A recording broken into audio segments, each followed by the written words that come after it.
കണ്ണൂർ കോർപ്പറേഷന്റെ ജനവഞ്ചനയ്ക്കും വികസന മുരടിപ്പിനുമെതിരെ ഡിവൈഎഫ്ഐയുടെ നേതൃത്വത്തിൽ കോർപ്പറേഷന് മുന്നിൽ ഏകദിന ധർണ നടത്തി.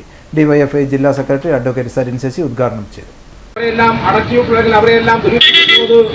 കണ്ണൂർ പയ്യാമ്പലത്തുള്ള നമ്മുടെ ടെറിട്ടോറിയത്തിനകത്താണ് നൂറുകണക്കിന് ആളുകൾ ആശ്രയിക്കുന്ന, അല്ലെങ്കിൽ ദിവസവും ഒരു ശരാശരി കണക്ക് വെച്ചാൽ ദിവസം ഏതാണ്ട് 15ഓളം മൃതശരീരങ്ങളാണ് ഈ പറയുന്ന പയ്യാമ്പലത്തെ നമ്മുടെ ശ്മശാനത്തിൽ വന്നുകൊണ്ടിരിക്കുന്നത്. മറ്റൊരിടത്തും കാണാൻ സാധിക്കാത്ത നിലയിൽ ദഹിപ്പിക്കാൻ വേണ്ടിയിട്ട് ശവമായിട്ട് വരുന്ന ആംബുലൻസിന് ക്യൂ നിൽക്കേണ്ട അവസ്ഥ അത് കണ്ണൂരിൽ മാത്രമാണ്.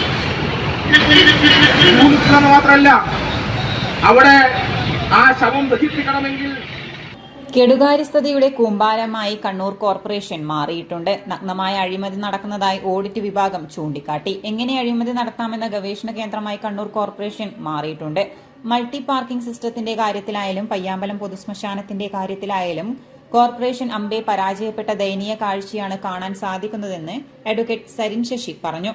ജില്ലാ സെക്രട്ടേറിയറ്റ് അംഗം എം ശ്രീരാമൻ അധ്യക്ഷനായി. ജില്ലാ vice president A P Anveer സ്വാഗതം പറഞ്ഞു. K Rejil, T P Nived, Russel Raj, T Akhil എന്നിവർ സംസാരിച്ചു. വൈകിട്ട് നടന്ന ധർണാ സമാപനം ഡിവൈഎഫ്ഐ ജില്ലാ പ്രസിഡന്റ് മുഹമ്മദ് അഫ്സൽ ഉദ്ഘാടനം ചെയ്തു.